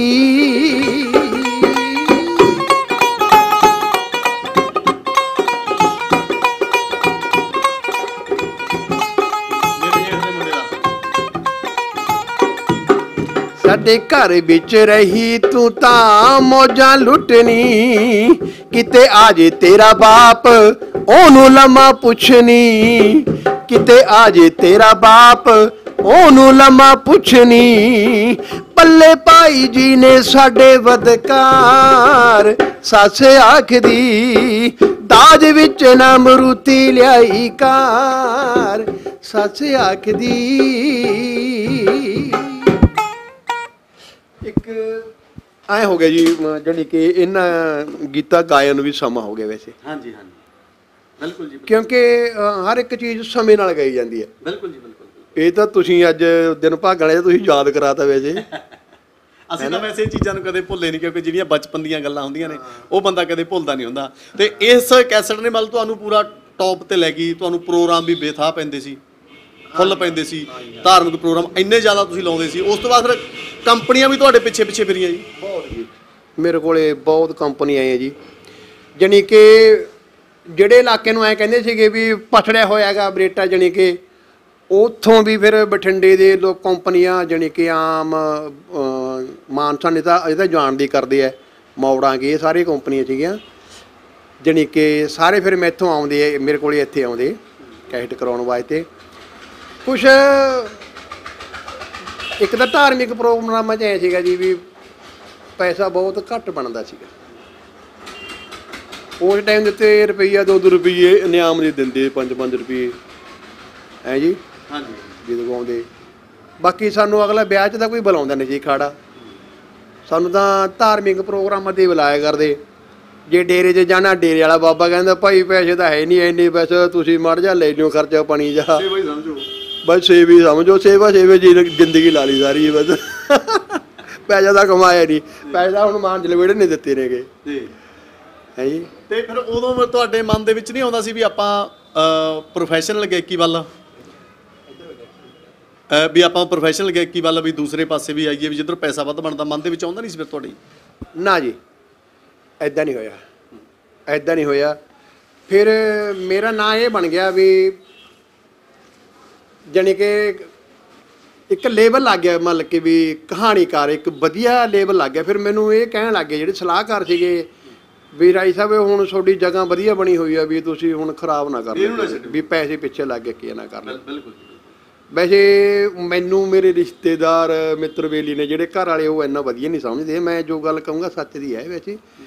ਕਈ ਤੱਕ ਨਾ ਵੀ ਕੁਛ ਨਾਲ ਪੜੇਥਣ ਲਾਉਂਦੇ, ਮੈਥੋਂ ਤਾਂ ਲੱਗਦਾ ਨਹੀਂ ਹੈਗਾ ਜੀ। ਦੇਖੋ ਤੁਸੀਂ ਇੱਕ ਵਧੀਆ ਚੀਜ਼ ਪੇਸ਼ ਕੀਤੀ ਹੈ, ਇੱਕ ਵੱਖਰਾ ਥਾਂ ਬਣਾਇਆ, ਤੁਸੀਂ ਕੋਈ ਦੂਜਾ ਨਹੀਂ ਗਾਇਆ, ਤੁਸੀਂ ਕੋਈ ਲੈਕਚਰ ਨਹੀਂ ਗਾਇਆ, ਪਰ ਫਿਰ ਵੀ ਇਹ ਕਿਉਂ? ਉਹ ਐ ਹੁੰਦਾ ਜੀ, ਮੈਨੂੰ ਉਹ ਐਦਾਂ ਸਮਝਦੇ ਵੀ ਜਿਵੇਂ ਐਡੀ ਕਲਾ ਦਾ ਮਾਲਕ ਸੀਗਾ ਇਹ, ਵੀ ਇਹ ਤੋਂ ਪੈਸਾ ਨਹੀਂ ਕਮਾਇਆ ਗਿਆ, ਵੀ ਯਾਰ ਇਹ ਬੰਦੇ ਨੇ ਐਵੇਂ ਜ਼ਿੰਦਗੀ ਖਰਾਬ ਕਰ ਲਈ, ਵੀ ਬਹੁਤ ਕਲਾ ਇਸ ਬੰਦੇ 'ਚ ਘਰੇ। ਤੇ ਫਿਰ ਮਨ ਦੇ ਵਿੱਚ ਇਹ ਚੀਜ਼ ਦਾ ਅਫਸੋਸ ਹੁੰਦਾ ਹੈਗਾ ਵੀ ਯਾਰ ਵੀ ਆਪਾਂ ਇੰਨੀ ਕਲਾ, ਇੰਨਾ ਕੁਝ ਦਿੱਤਾ, ਵੀ ਆਪਾਂ ਕੁਝ ਬਣਾ ਨਹੀਂ ਸਕੇ? ਅਫਸੋਸ ਤਾਂ ਹੈ ਜੀ, ਵੈਸੇ ਮੇਰੇ ਮਨ 'ਚ ਤਾਂ ਨਹੀਂ ਹੁੰਦਾ। ਹੁਣ ਘਰ ਦੇ ਹਾਲਾਤ ਦੇਖ ਕੇ ਤਾਂ ਹੋ ਜਾਂਦਾ ਵੈਸੇ।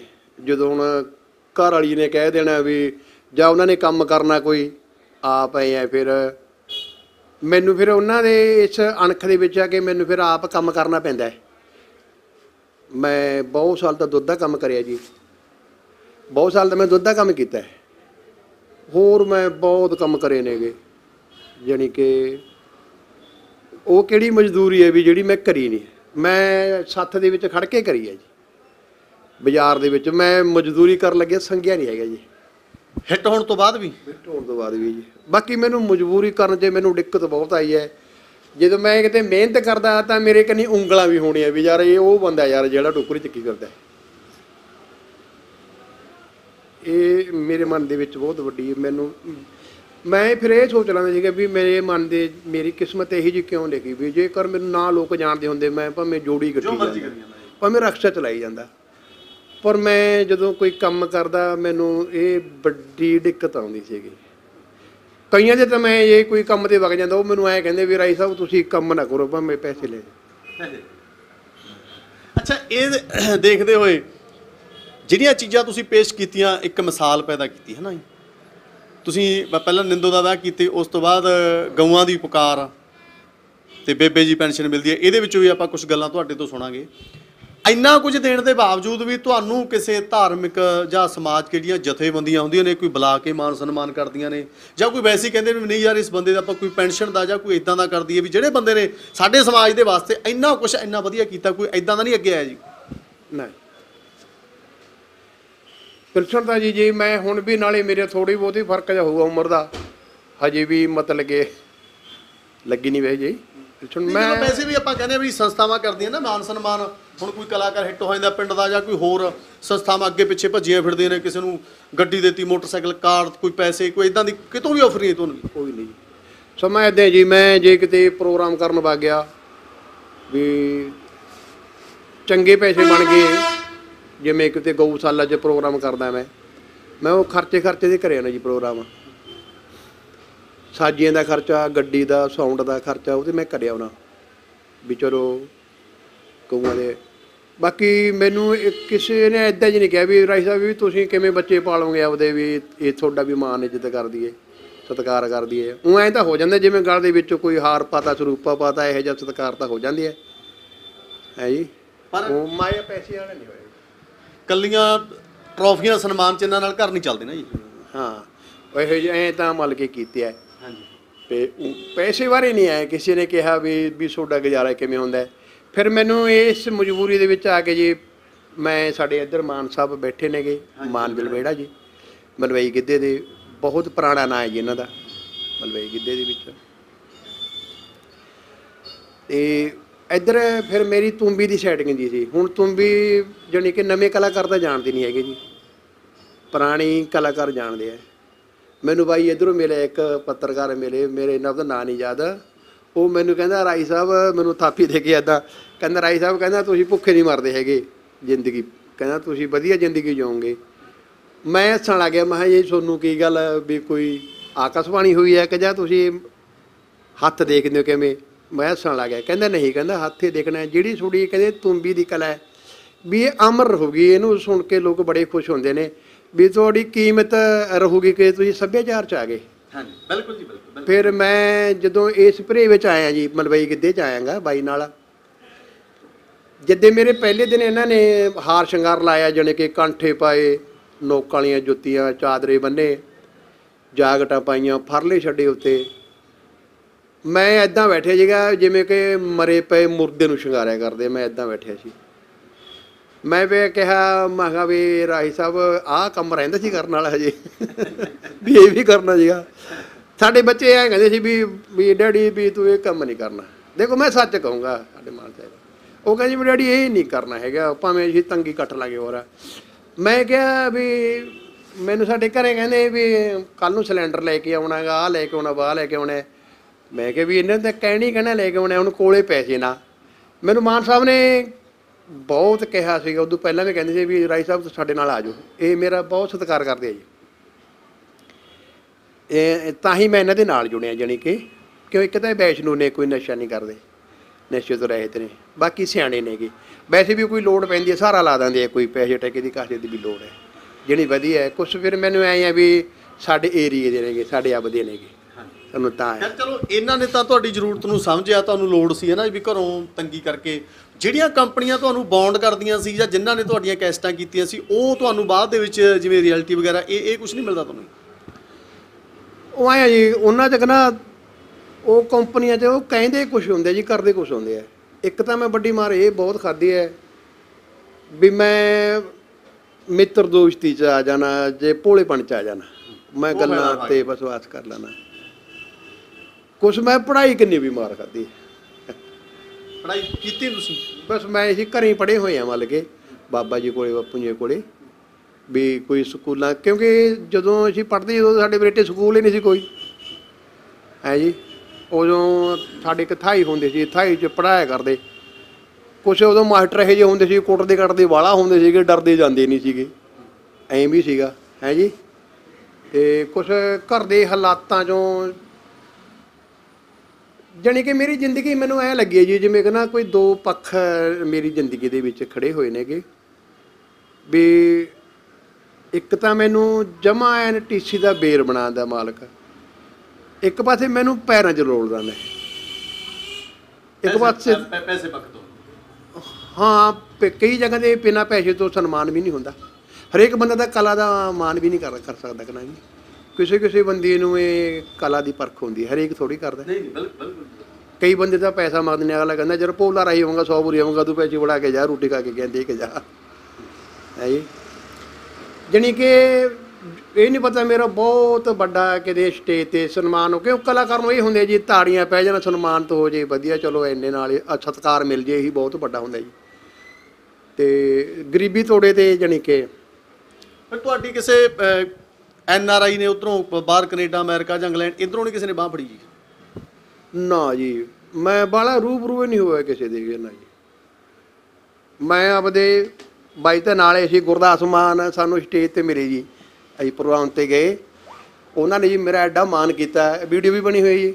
ਉਹਨਾਂ ਨੇ ਮੈਨੂੰ ਮਤਲਬ ਕਿ ਜੱਫੀ 'ਚ ਲੈਤਾ ਘੁੱਟ ਕੇ, ਉਹਨਾਂ ਦੀ ਜੱਫੀ ਦੀ ਨਿੱਘਾ ਇੰਨੀ ਹੈ ਜੀ, ਮੈਂ ਉਹ ਇਹ ਸਮਝਿਆ ਵੀ ਮੈਂ ਬਹੁਤ ਵੱਡਾ ਭਾਗਾਂ ਵਾਲਾ ਵੀ ਜਿਹਨੂੰ ਐਡਾ ਮਾਣ ਮਿਲਿਆ।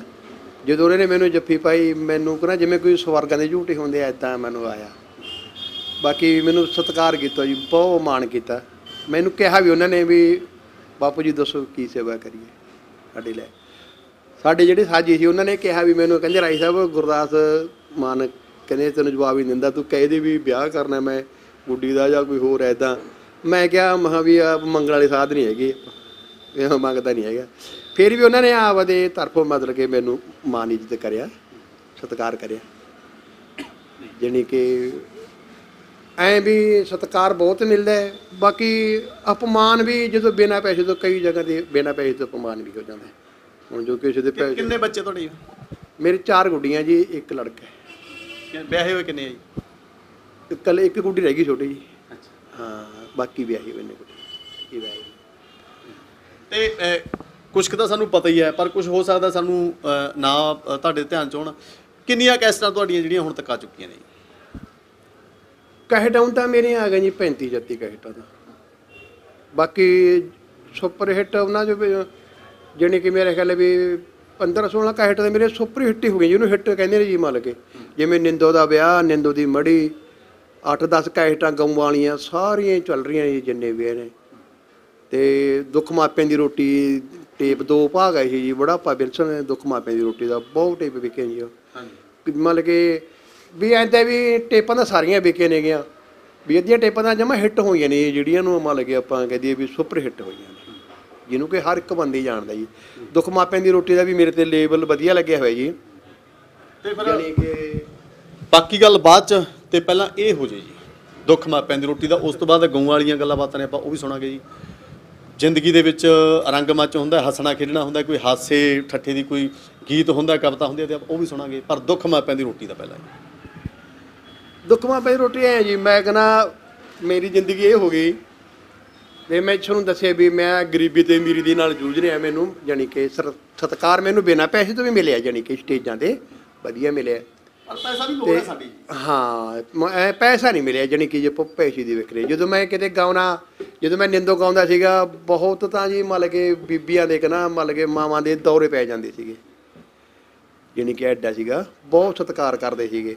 ਪਰ ਉਹ ਪਿੰਡ ਵਾਲੇ ਸੰਗਤ ਨੂੰ ਕੀ ਪਤਾ ਹੁੰਦਾ ਵੀ ਇਹਨੂੰ ਪੈਸੇ ਕਿੰਨੇ ਕੁ ਦਿੱਤੇ ਨੇਗੇ, ਉਹ ਲੋਕਾਂ ਦਾ ਨਹੀਂ ਪਤਾ ਹੁੰਦਾ ਕਿ ਨਾ ਜੀ ਵੀ ਕਿੰਨੇ, ਉਹਦਾ ਸੁਣਨ ਵਾਲੇ ਹੁੰਦੇ ਆ ਵੀ ਤਾੜੀ ਆਇਆ।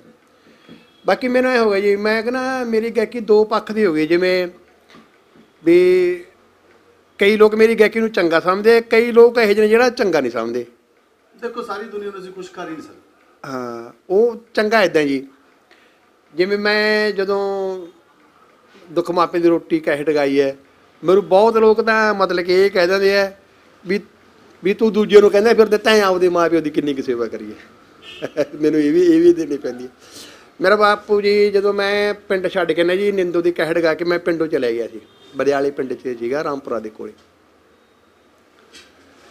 ਉੱਥੇ ਮੈਂ ਚਲੇ ਗਿਆ ਸੀਗਾ। ਮੇਰੇ ਬਾਪੂ ਜੀ ਉਦੋਂ ਬਾਅਦ ਫਿਰ ਬਿਮਾਰ ਹੋ ਗਏ ਸੀਗੇ। ਹੁੰਦੀ ਹੈ, ਫਿਕਰ ਹੁੰਦਾ ਚੀਜ਼ਾਂ ਦੇ।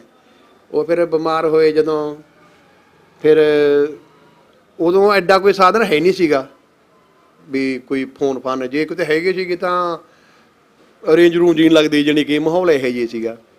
ਫਿਰ ਮੇਰੇ ਬਾਪੂ ਜੀ ਜਦੋਂ ਸਰੀਰ ਛੱਡ ਗਏ ਅਤੇ ਮੇਰਾ ਭਰਾ ਸਾਨੂੰ ਲੈਣ ਵਾਸਤੇ ਗਿਆ ਵੀ ਐਂ ਕਰਕੇ ਬਾਪੂ ਜੀ ਤਾਂ ਪੂਰੇ ਹੋ ਗਏ ਵੀ ਤੁਸੀਂ ਆ।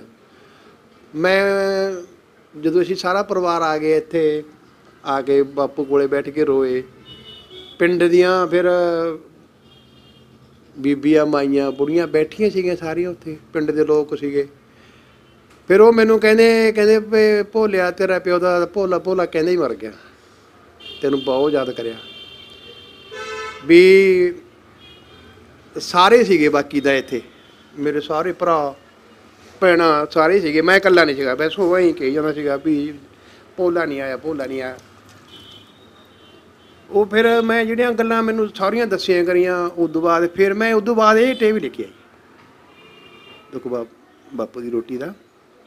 ਫਿਰ ਮੈਂ ਇਹਦੇ ਵਿੱਚ ਉਹ ਗੀਤ ਵੀ ਗਾਇਆ ਸੀਗਾ। ਜੇ ਮੈਨੂੰ ਕੋਈ ਫਰਮਾਇਸ਼ ਦੇ ਵੀ ਦਿੰਦਾ ਵੈਸੇ ਮੈਂ ਇਹ ਗੀਤ ਗਾ ਨਹੀਂ ਸਕਦਾ ਵੈਸੇ, ਕਿਉਂ ਸੱਚ ਹੁੰਦਾ ਹੈਗਾ, ਗਾਉਣਾ ਔਖਾ ਹੁੰਦਾ ਜੀ ਕੁਛ। ਫਿਰ ਉਹਦੇ ਵਿੱਚ ਮੇਰੀਆਂ ਆਪਦੀਆਂ, ਮੈਂ ਕਿਸੇ ਦੀ ਨਹੀਂ ਗਾਈ ਉਹ ਗੱਲ, ਉਹ ਮੈਂ ਆਪਦੀ ਤੇ ਗਾਈ ਆ।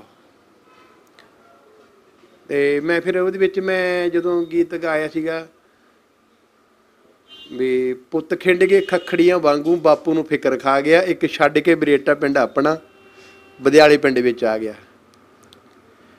ਹੁੰਦੀ ਚਿੰਤਾ ਛਕਾ ਤੋਂ ਵੀ ਮਾੜੀ ਬਾਪੂ ਮੰਜੀ ਨਾਲ ਜੁੜ ਗਿਆ, ਜਾਂਦੀ ਵਾਰ ਦੇ ਮੇਲੇ ਵੀ ਨਾ ਹੋਏ ਭੋਲਾ ਭੋਲਾ ਕਹਿੰਦਾ ਤੁਰ ਗਿਆ। ਜਾਣੀ ਕਿ ਮੈਂ ਜਦੋਂ ਮੇਰੀ ਕੈਸਟ ਰਿਕਾਰਡ ਹੋ ਰਹੀ ਚੰਡੀਗੜ੍ਹ ਚੀਮਾ ਸਟੂਡੀਓ ਦੇ ਵਿੱਚ, ਮਹਾਰਾਜ ਜੀ ਮੈਂ ਅਸੀਂ ਕਿੱਥੋਂ ਸਟੂਡੀਓ ਦੇਖੇ ਸੀਗੇ, ਮੈਂ ਕਾਹਨੂੰ ਕੁਛ ਦੇਖਿਆ, ਇਹ ਤਾਂ ਕੰਪਨੀ ਨੇ ਇਹ ਤਾਂ ਉਵੇਂ ਦਿਖਾਏ। ਮੈਂ ਕਦੇ ਬਲਾਡੇ ਵੀ ਨਹੀਂ ਗਿਆ ਸੀਗਾ, ਕਿਉਂਕਿ ਨਾ ਪੜ੍ਹੇ ਸੀ ਕਾਲਜਾਂ 'ਚ ਨਾ ਕਿਤੇ ਹੋਰ ਸੀਗਾ। ਮੈਂ ਲੁਧਿਆਣਾ ਵੀ ਬਹੁਤ ਚਿਰਾਂ ਬਾਅਦ ਦੇਖਿਆ ਜੀ, ਚੰਡੀਗੜ੍ਹ ਵੀ ਮੈਂ ਤਾਂ ਹੋਰ ਹੈ। ਇਹ ਤਾਂ ਕਲਾ ਹੀ ਨਹੀਂ ਦਿਖਾਤਾ ਸਾਰਾ ਕੁਛ। ਇਹ ਆਨੰਦ ਕੰਪਨੀ ਦੀ ਇੱਥੇ ਰਿਕਾਰਡਿੰਗ ਸੀ ਜੀ ਚੀਮਾ ਸਟੂਡੀਓ ਚੰਡੀਗੜ੍ਹ। ਉਦੋਂ ਮੋਬਾਈਲ ਦੀ ਇਹਦੀ ਨਹੀਂ ਹੁੰਦੀ ਸੀਗੀ, ਕੰਪਿਊਟਰ ਦੀ ਰਿਕਾਰਡਿੰਗ ਨਹੀਂ ਹੁੰਦੀ ਸੀ। ਹੁਣ ਤਾਂ ਕੰਪਿਊਟਰ ਵੱਜਦਾ ਲਾਈਵ ਹੁੰਦਾ ਸਾਰਾ। ਹਾਂ ਉਦੋਂ ਸਾਜੀ ਵਜਾਉਂਦੇ ਸੀਗੇ, ਹਾਂ ਜੀ ਕੈਬਨਾਂ 'ਚ ਹੁੰਦੇ ਜੀ। ਮੈਂ ਜਦੋਂ ਗੀਤ ਗਾਈ ਜਾਂਦੀ, ਮੈਂ ਤੁਹਾਨੂੰ ਵੀ ਸੁਣਾਉਣਾ ਗੀਤ। ਉਹ ਮੈਂ ਗੀਤ ਗਾ ਰਿਹਾ ਸੀਗਾ। ਇੱਕ ਬਜ਼ੁਰਗ ਹੈ ਕਹਿੰਦਾ ਮੈਂ ਪੁੱਤ ਮਸਾਂ ਪੜ੍ਹਾਇਆ ਸੀ, ਔਖਾ ਸੌਖਾ ਹੋ ਕੇ ਨੌਕਰੀ ਮਸਾਂ ਲਵਾਇਆ ਸੀ। ਰੰਗ ਲੱਗੇ ਨੇ ਘਰ ਵਿੱਚ ਸੁੱਖ ਨਾਲ ਮੌਜ ਬਹਾਰਾਂ ਨੇ, ਨੌਕਰ ਚਾਕਰ ਰੱਖੇ ਕੋਲ ਮਰੂਤੀ ਕਾਰਾਂ ਨੇ, ਪਰ ਮੈਨੂੰ ਕੀ ਭਾ ਚੰਡੀਗੜ੍ਹ ਪਾਈ ਕੋਠੀ ਦਾ, ਉਹ ਵੀ ਚੰਦਰਾ ਮੰਨਦੇ ਦੁੱਖ ਬਾਪੂ ਦੀ ਰੋਟੀ ਦਾ। ਫਿਰ ਉਹ ਜਿਹੜਾ ਵੰਸਰੀ ਦੇ ਰਿਹਾ ਸੀਗਾ ਉਹ ਰੋਈ ਜਾਂਦਾ ਸੀ ਗਾਇਬਨ 'ਚ ਬੈਠਿਆ। ਉਹ ਕਹਿੰਦਾ ਵੀ ਉਹ ਹਿੰਦੀ ਬੋਲਦੀ ਜੀ। ਉਹ ਕਹਿੰਦਾ ਵੀ ਇਹ ਕਲਾਕਾਰ ਕੈਸੇ ਜਾ ਰਿਹਾ, ਕਹਿੰਦਾ ਇਸ ਨੂੰ ਕਿਆ ਪਤਾ ਵੀ ਇਹ ਮੇਰੀ ਕਹਾਣੀ ਹੈ। ਕਹਿੰਦਾ ਉਹ ਬੰਦਾ ਐ ਕਰੇ ਸੀਗਾ। ਫਿਰ ਦੇਖੋ ਸਾਡੀ ਵੀ ਇੱਕ ਤੁਹਾਨੂੰ ਅਰਜ਼ੀ ਹੈ ਕਿ ਇਹ ਤੁਸੀਂ ਸਾਰਾ ਸੁਣਾ ਦਿਓ। ਬਸ ਥੋੜਾ ਸੁਣਾ ਦੇਣਾ ਜੀ ਬੜੇ। ਨਹੀਂ ਸਾਡੀ ਇਹ ਕਿਉਂਕਿ ਇੱਕ ਨਾ ਕੈਮਰੇ ਤੇ ਵੀਡੀਓ ਦੇ ਵਿੱਚ ਇਹ ਇੱਕ ਯਾਦ ਰਹਿ ਜਾਣੀ ਹੈ।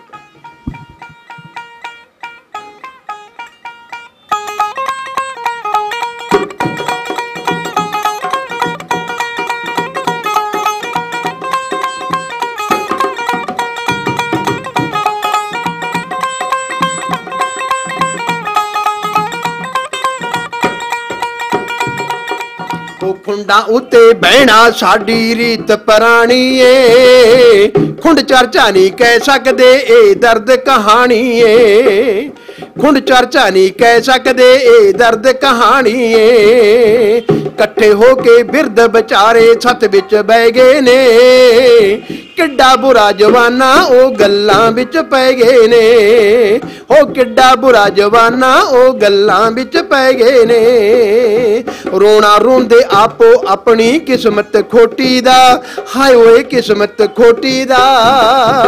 ਹਰ ਕੋਈ ਇਹ ਮੰਨਦਾ ਬਈ ਦੁੱਖ ਬਾਪੂ ਦੀ ਰੋਟੀ ਦਾ, ਅੱਜ ਕੱਲ ਦੇ ਮੁੰਡਿਆਂ ਨੂੰ ਦੁੱਖ ਬਾਪੂ ਦੀ ਰੋਟੀ ਦਾ, ਅੱਜ ਕੱਲ ਦੇ ਮੁੰਡਿਆਂ ਨੂੰ ਦੁੱਖ ਬਾਪੂ ਦੀ ਰੋਟੀ ਦਾ।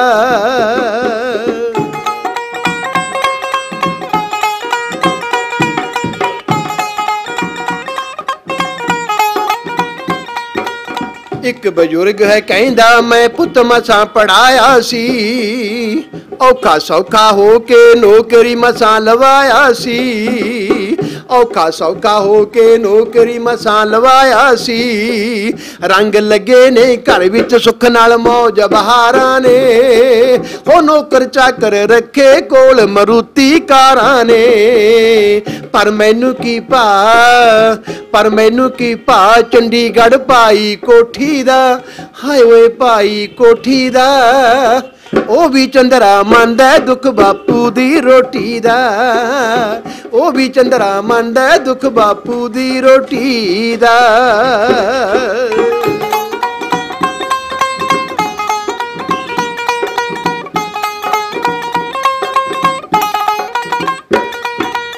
ਇੱਕ ਨੇ ਐਨਕ ਲਾ ਕੇ ਅੱਖੀਓਂ ਪੂੰਝਿਆ ਪਾਣੀ ਨੂੰ, ਮਨ ਜਾ ਭਰ ਕੇ ਕਹਿਣ ਲੱਗਾ ਉਹ ਦਰਦ ਕਹਾਣੀ ਨੂੰ, ਉਹ ਮਨ ਜਾ ਭਰ ਕੇ ਕਹਿਣ ਲੱਗਾ ਉਹ ਦਰਦ ਕਹਾਣੀ ਨੂੰ। ਬੇਲਾ ਬੈਠਿਆ ਰਹਿਣਾ ਤਾਨੇ ਦਿੰਦੇ ਕਰਦੇ ਨੇ, ਕੀ ਕਰਾਂ ਹੁਣ ਗਿੱਟੇ ਗੋਡੇ ਕੰਮ ਨਾ ਕਰਦੇ ਨੇ। ਕਿਵੇਂ ਪਿਆਵਾਂ ਪਾਣੀ ਸੰਗਲ ਫੜ ਕੇ ਝੋਟੀ ਦਾ, ਉਹ ਮੈਂ ਤਾਂ ਮਸਾਂ ਤੁਰਾਂ ਸਹਾਰਾ ਲੈ ਕੇ ਸੋਟੀ ਦਾ। ਉਹ ਮੁੰਡੇ ਕਹਿੰਦੇ ਬੇਲੇ ਨੂੰ ਨੀ ਥਾਲ ਪਰੋਸੀਂਦਾ, ਹਾਏ ਓਏ ਥਾਲ ਪਰੋਸੀਂਦਾ।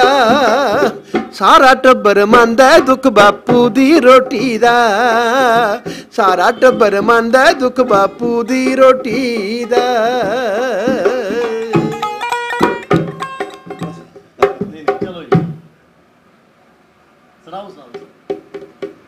ਕਈ ਵਾਰੀ ਬਾਹਲਾ ਗਾਏ ਨਹੀਂ ਜਾਂਦਾ ਹੈਗਾ ਜੀ, ਕਿਉਂਕਿ ਗੱਲਾਂ ਇਹ ਜਿਹੀਆਂ ਹੁੰਦੀਆਂ ਨੇ ਵਿੱਚ। ਮੈਂ ਜਦੋਂ ਜਿਹਨੂੰ ਕਹਿੰਦੇ ਨੇ ਬੋਹੜ ਵਾਲੀ ਚਾਹ, ਮੈਂ ਕਿਸੇ ਕਲਾਕਾਰ ਦੇ ਕੋਈ ਗੀਤ ਸੁਣੇ ਸੀਗੇ, ਮੈਂ ਉਦੋਂ ਬਾਅਦ ਦੇਖਿਆ ਵੀ ਫਿਰ ਮੈਂ ਜਦੋਂ ਇਹ ਗਮਾਂਗ ਜੀ ਨੂੰ ਦੋ ਕੁ ਲਾਈਨਾਂ ਸੁਣਾਉਣ ਲੱਗਿਆਗਾ, ਵੈਸੇ ਬਾਹਲਾ ਨਹੀਂ ਗਾਉਂਦਾ। ਜਿਹਨੂੰ ਕਹਿੰਦੇ ਨੇ ਬੋਹੜ ਵਾਲੀ ਛਾਂ, ਟੁੱਟੇ ਹੋਏ ਪੱਤਿਆਂ ਦੇ ਵਾਂਗ ਰੁਲਦੀ ਮੈਂ ਵੇਖੀ ਮਾਂ, ਟੁੱਟੇ ਹੋਏ ਪੱਤਿਆਂ ਦੇ ਵਾਂਗ ਰੁਲਦੀ ਮੈਂ ਵੇਖੀ ਮਾਂ, ਮੈਂ ਵੇਖੀ ਮਾਂ।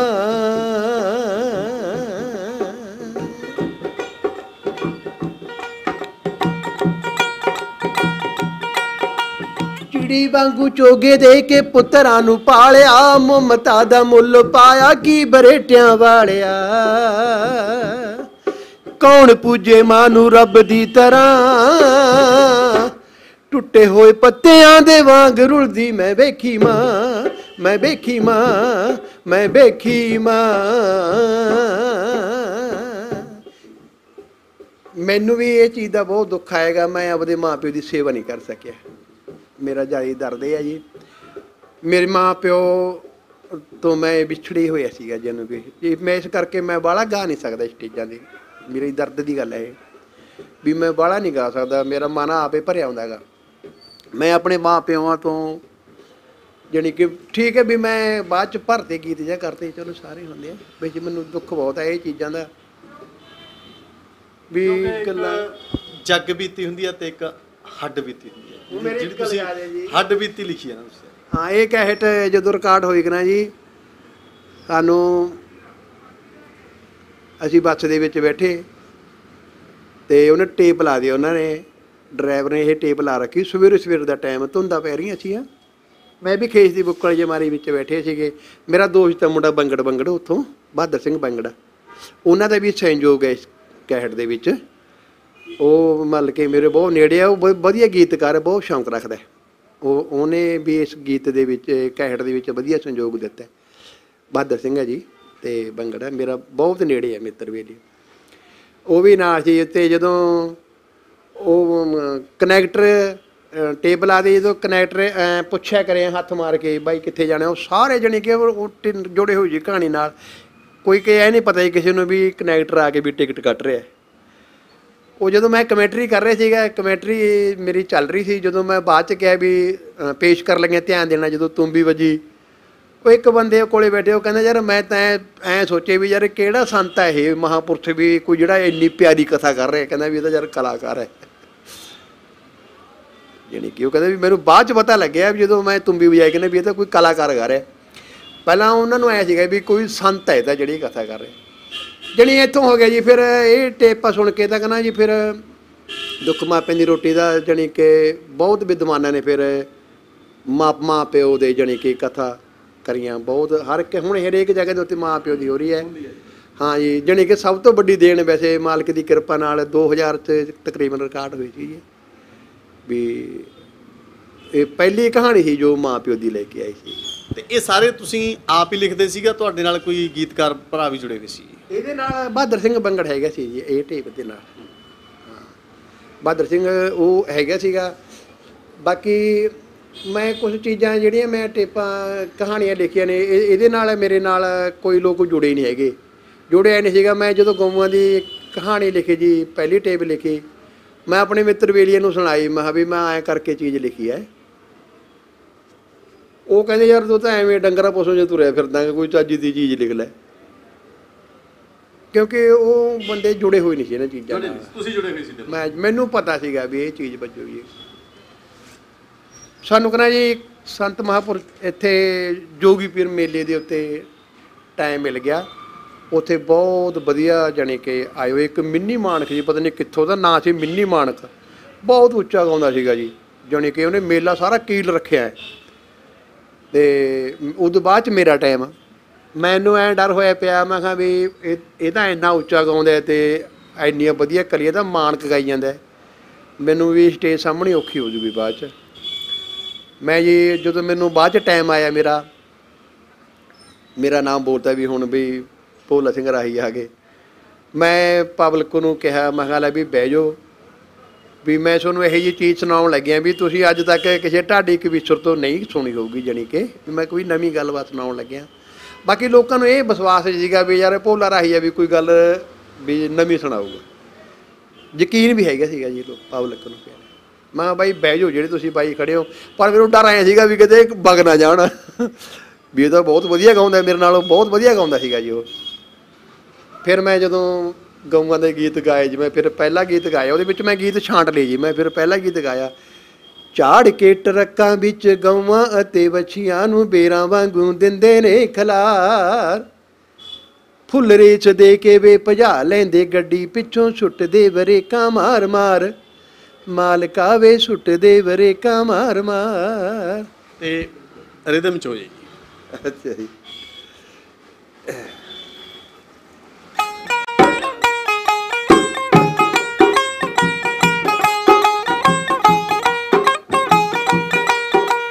ਝਾੜ ਕੇ ਟਰੱਕ ਵਿੱਚ ਗਊਆਂ ਅਤੇ ਬੱਚੀਆਂ ਨੂੰ ਬੇਰਾਂ ਵਾਂਗੂ ਦਿੰਦੇ ਨੇ ਖਲਾਰ, ਫੁੱਲ ਰੇਚ ਦੇ ਕੇ ਵੇ ਭਜਾ ਲੈਂਦੇ ਗੱਡੀ ਪਿੱਛੋਂ, ਸੁੱਟਦੇ ਵਰੇਕਾਂ ਮਾਰ ਮਾਰ, ਮਾਲਕਾ ਵੇ ਸੁੱਟਦੇ ਵਰੇਕਾਂ ਮਾਰ ਮਾਰ, ਸੁੱਟਦੇ ਵਰੇਕਾਂ ਮਾਰ ਮਾਰ।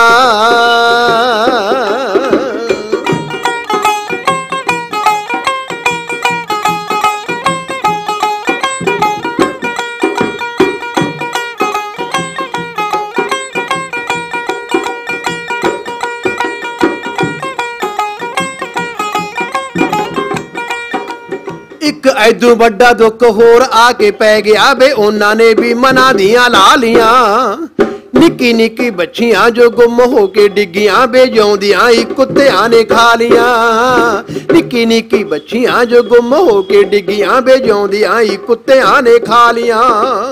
ਜਿਹਦਾ ਰੱਬ ਬੈਰੀ ਹੋ ਜੇ, ਪੱਤਾ ਪੱਤਾ ਵੈਰੀ ਹੋ ਜੇ, ਬੈਰੀ ਹੋ ਜੇ ਸਾਰਾ ਸੰਸਾਰ, ਮਾਲਕਾ ਵੇ ਵੈਰੀ ਹੋ ਜੇ ਸਾਰਾ ਸੰਸਾਰ। ਝਾੜ ਕੇ ਟਰੱਕ ਵਿੱਚ ਗਊਆਂ ਅਤੇ ਵੱਛੀਆਂ ਨੂੰ ਬੇਰਾਂ ਵਾਂਗੂ ਦਿੰਦੇ ਨੇ ਖਲਾਰ, ਮਾਲਕਾ ਵੇ ਸੁੱਟਦੇ ਵਰੇਕਾਂ ਮਾਰ ਮਾਰ, ਸੁੱਟਦੇ ਵਰੇਕਾਂ ਮਾਰ ਮਾਰ।